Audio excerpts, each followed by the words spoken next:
يقول الله عز من قائل يا أيها الذين آمنوا اتقوا الله حق تقاته ولا تموتن إلا وأنتم مسلمون.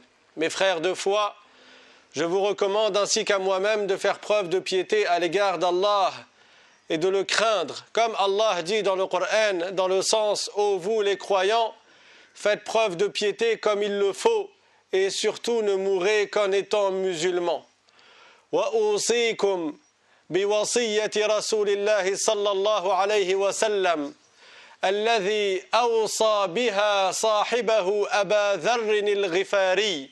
Et je vous recommande également d'appliquer les conseils du prophète Muhammad sallallahu alayhi wa sallam, parmi lesquels il y a ceux que le prophète sallallahu alayhi wa sallam a donnés à son cher compagnon Abu Dharr al-Ghifari. فقد روى ابن حبان والبيهقي وغيرهما عن أبي ذر الغفاري رضي الله عنه أنه قال أوصاني خليلي بخصال من الخير. En effet, Ibn Hibban, Al-Bayhaqi et d'autres ont rapporté de ce compagnon honorable Abu Dharr al-Ghifari qu'il a dit « Mon compagnon m'a donné de bons conseils ». Et de qui il parle quand il dit « mon compagnon » ? Il parle du prophète Muhammad sallallahu alayhi wa sallam.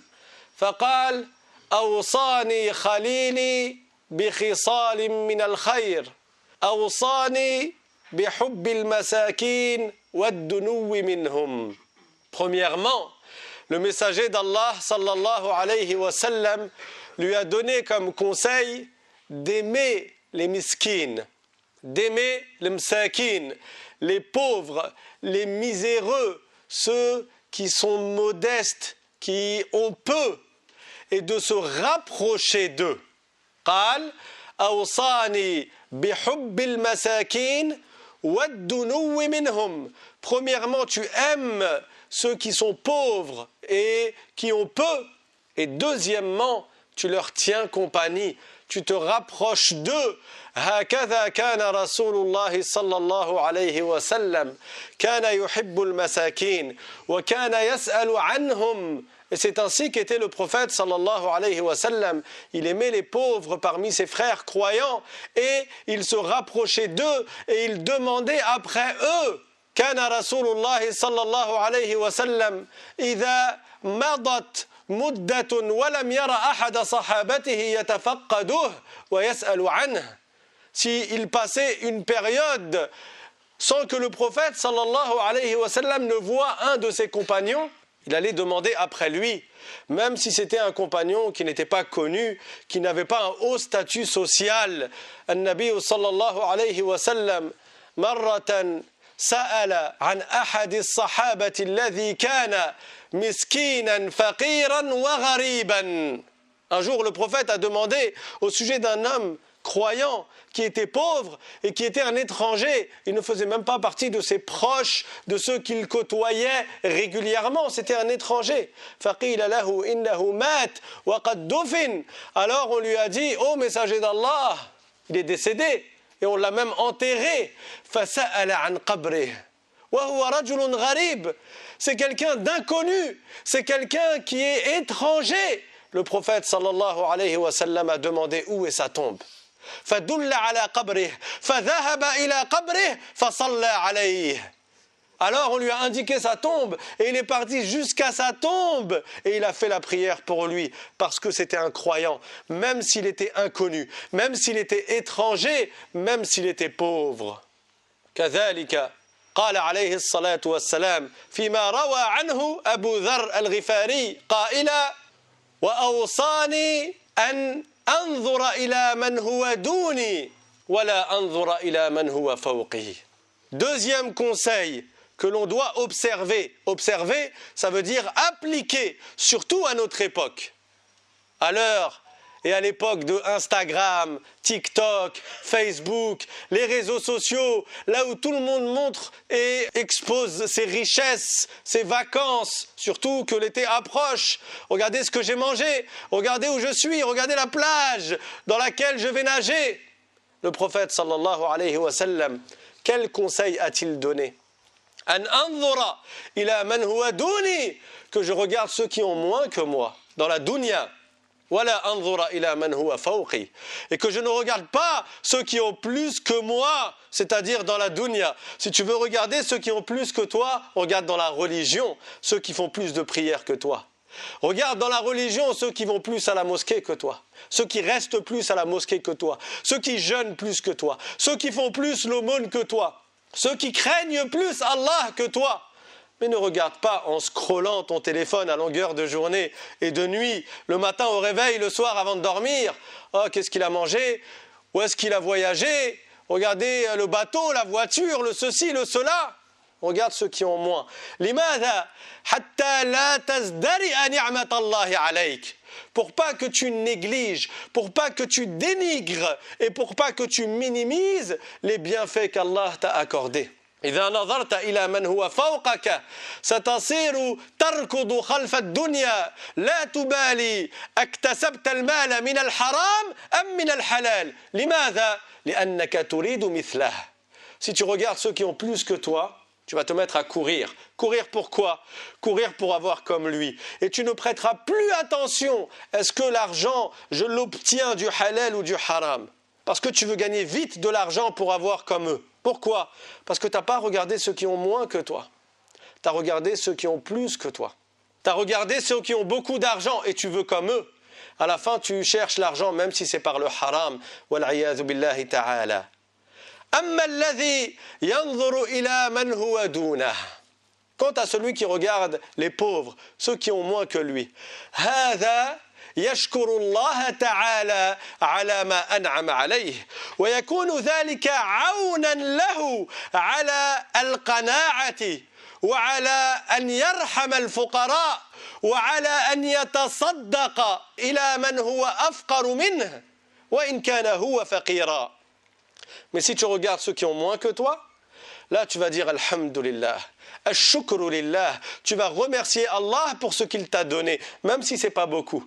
Tu vas même vouloir aider ceux qui ont moins, même si tu as peu, et Allah t'accordera beaucoup de hasanat, parce que donner alors que tu as peu, ça fait gagner plus de hasanat que de donner une part de beaucoup d'argent que tu possèdes. Alaysa qala alayhi salatu wassalam, sabaqa dirhamun mi'ata alfi dirham. N'est-ce pas que le prophète sallallahu alayhi wa sallam a dit dans le hadith rapporté par An-Nasa'i, un dirham a battu, il a dépassé 100 000 dirhams. C'est comme si je te disais 1 euro, ça vaut plus que 100 000 euros. قيل له كيف هذا يا رسول الله كيف ذلك يا رسول الله. Ils lui ont demandé, les compagnons, comment ça? Comment un dirham va dépasser 100 000 dirhams? فقال عليه الصلاة والسلام رجل له درهمان فتصدق بأحدهما ورجل آخر تصدق ب100 ألف من عرض ماله.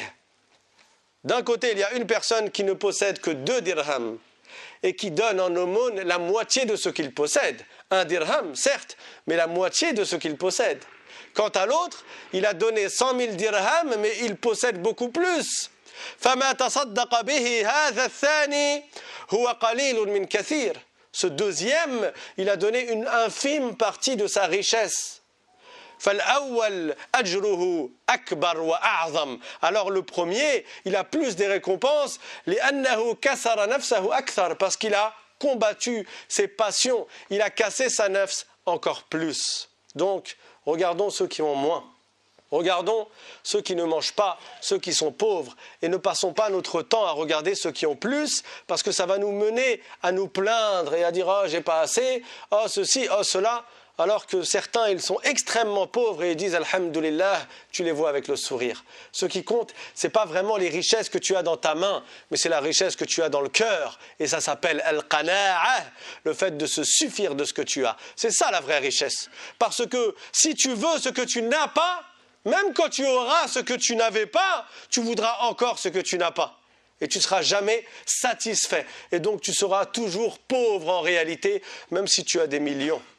ثم قال أبو ذر رضي الله عنه وأوصاني بأن أصل رحمي وإن أدبرت. Troisième conseil, le prophète sallallahu alayhi wa sallam a dit à Abu Dharr de conserver les liens avec sa famille, même si eux, ils lui ont tourné le dos.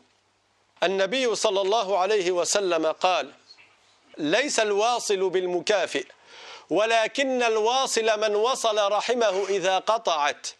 Celui qui conserve réellement, qui maintient réellement les liens avec sa famille, avec ses proches, ce n'est pas celui qui fait cela juste avec ceux qui le font avec lui. C'est celui qui va visiter même ceux qui ont arrêté de le visiter. C'est celui qui va aider financièrement même ceux de sa famille qui ne l'avaient pas aidé quand lui était dans le besoin. قال أوصاني بأن أصل رحمي وإن أدبرت. Même si eux ils m'ont tourné le dos, moi je ne leur tourne pas le dos. وهذا من حسن الخلق الإحسان إلى من يعرف معروفك وإلى من لا يعرف معروفك. Que tu agisses en bien envers celui qui est reconnaissant à ton égard, tout comme envers celui qui n'est pas reconnaissant. Allez visiter même ceux qui ne te visitent pas. لأن هذا أجره أعظم من الإحسان إلى من أحسن إليك. Le fait que tu agisses en bien avec celui qui agit en mal envers toi, cela te fait gagner plus de hasanat que d'agir en bien avec quelqu'un qui agit en bien avec toi. Parce que agir en bien avec quelqu'un qui agit en bien avec toi, c'est facile. Ça, tout le monde est capable de le faire. Même le chien, hashakum, le chien, tu agis en bien avec lui, il va agir en bien avec toi. Al-kalb, إذا أحسنت إليه أحسن إليك. وإذا أسأت إليه عضك. Le chien, si tu agis en bien, il va agir en bien. Si tu agis en mal avec lui, il va te mordre. Le musulman croyant, il est au-dessus de cela. Il agit en bien même envers celui qui agit en mal. وهكذا فعل أبو بكر رضي الله عنه كان يحسن إلى رجل من عائلته حتى إذا مضى وقت صار هذا الرجل من عائلته يسب ابنته عائشة رضي الله عنها ويرميها بالزنا والعياذ بالله تعالى. Abu Bakr رضي الله عنه, il agissait en bien et il donnait de l'argent. Kana yunfiq, il donnait de l'argent à un homme qui faisait partie de sa tribu, qui faisait partie de sa famille. Et les jours se sont écoulés jusqu'à ce qu'un jour, cet homme-là, avec qui Abu Bakr était généreux, il s'est mis à insulter la fille d'Abu Bakr, Aïcha, l'épouse du prophète sallallahu alayhi wa sallam, et il l'a accusée d'adultère, wal-iyadhu billahi ta'ala. Il l'a accusée d'avoir commis la fornication. فغضب أبو بكر فحلف ألا ينفق عليه بعد اليوم. Abu Bakr, bien entendu, ça l'a blessé. Alors il a juré par Allah qu'il n'allait plus l'aider financièrement après ce jour. Si tu jures par Allah que tu ne vas pas faire quelque chose et finalement tu le fais, tu n'as pas commis de péché, mais tu dois payer une kafara, kafaratul yamin. Soit tu libères un esclave croyant, soit tu donnes à manger à 10 pauvres, soit tu donnes des vêtements à 10 pauvres, et si tu n'as pas les moyens de faire une de ces 3 choses, alors tu jeûnes 3 jours. Mais il n'y a pas de péché dans le fait de contredire le sermon. Alors, qu'est-ce que Abu Bakr a fait? ماذا فعل أبو بكر؟ رجع إلى الإحسان والإنفاق إلى هذا الذي سب ابنته. Il a contredit son serment pour continuer à son serment, pour continuer à donner à cet homme-là fi sabilillah, parce que cet homme était dans le besoin. ثم قال أبو ذر الغفاري وأوصاني أن أقول الحق ولو كان مرا. Également, Abu Dharr a dit, et mon compagnon, c'est-à-dire le prophète sallallahu alayhi wa sallam, m'a conseillé de dire la vérité, même si elle est amère. Al-haqqa al-haqqa. Il est très important que le musulman soit véridique. An-Nabi sallallahu alayhi wa sallam قال لا يصلح الكذب في جد ولا هزل. Le prophète sallallahu alayhi wa sallam a dit que le mensonge n'est pas valable et donc il n'est pas permis, il est illicite que ce soit en plaisantant ou en étant sérieux. حتى في الأول من الشهر الرابع, même le premier jour du mois d'avril, il n'est pas permis de mentir. Quand certains ils disent poisson d'avril, et tu trouves maintenant les jeunes générations des musulmans qui suivent les non-musulmans dans cela. Tu n'as pas le droit de mentir, même pour plaisanter, même le 1er avril. Dans certains pays, ils appellent ça kadhbatun bayda, soi-disant un mensonge blanc. Il n'est pas blanc le mensonge, un mensonge est un mensonge. C'est comme la magie, la sorcellerie. Il n'y a pas une sorcellerie qui est mauvaise et une sorcellerie qui est bien. Comme il montre dans certains dessins animés, certains mangas. Faites attention à vos enfants, qu'est-ce qu'ils regardent et qu'est-ce qu'ils font entrer dans leur cœur. Le mensonge, il est haram, que ce soit en étant sérieux ou en plaisantant. Et la sorcellerie, elle est haram. Il n'y a pas de Merlin l'enchanteur qui va faire une magie gentille ou une magie bien, alors lui c'est un bon. Non, la magie, la sorcellerie, c'est haram dans tous les cas. Faites bien attention à inculquer cela dans le cœur de vos enfants. Donc, le prophète a conseillé de dire la vérité, quelle que soit la situation, même si ça ne plaît pas à ton interlocuteur. Sawa'un akana hadha al-haqq yu'jibu man kunta tukallimuhu aw la yu'jibuhu. Que la parole que tu dis, elle plaise ou elle ne plaise pas.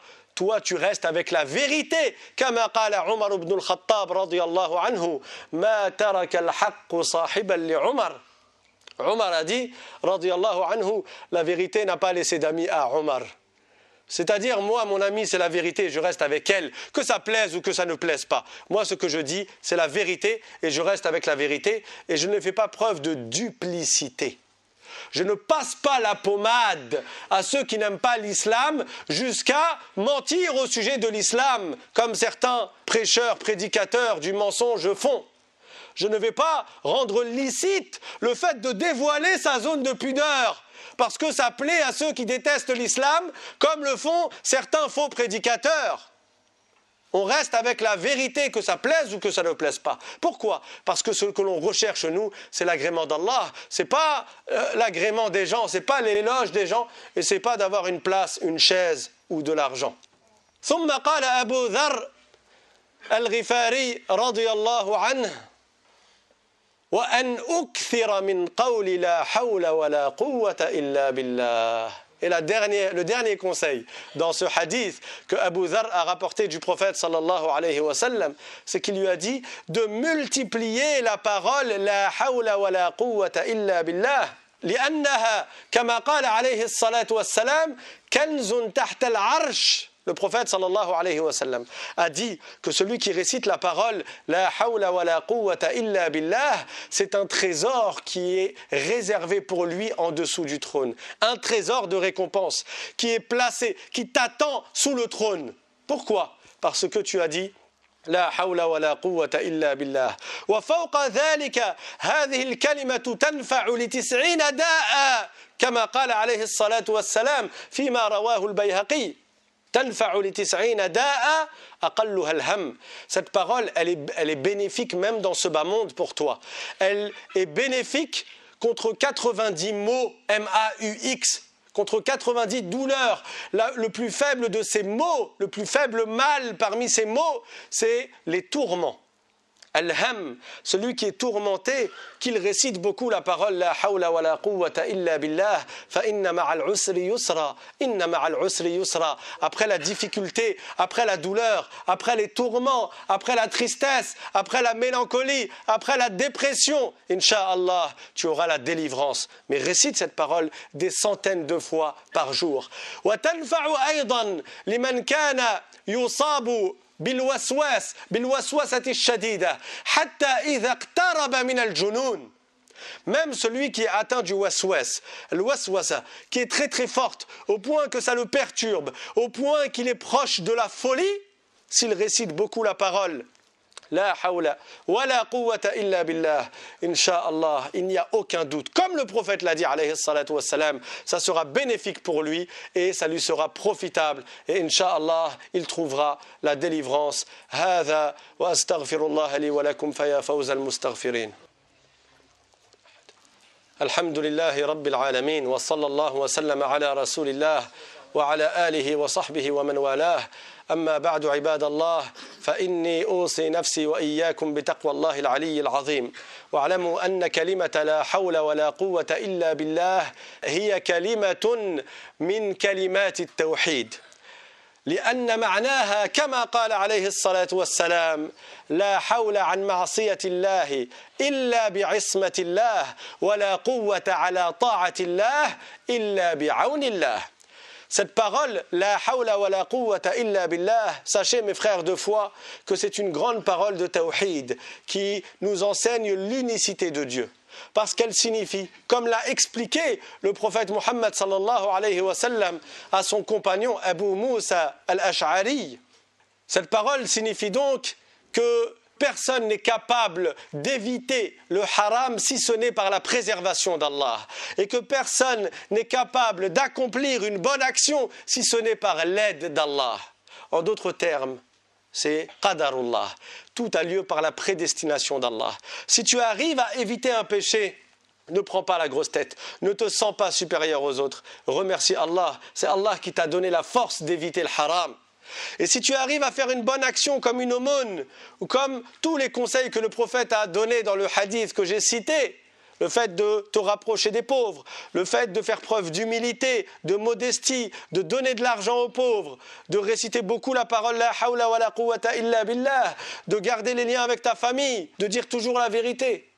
Ne crois pas que c'est parce que tu es très fort. Remercie Allah. Si Allah avait voulu, tu n'aurais pas été comme ça. Si Allah avait voulu, tu n'aurais pas fait tes prières, tu n'aurais pas jeûné. Tout a lieu par la prédestination d'Allah.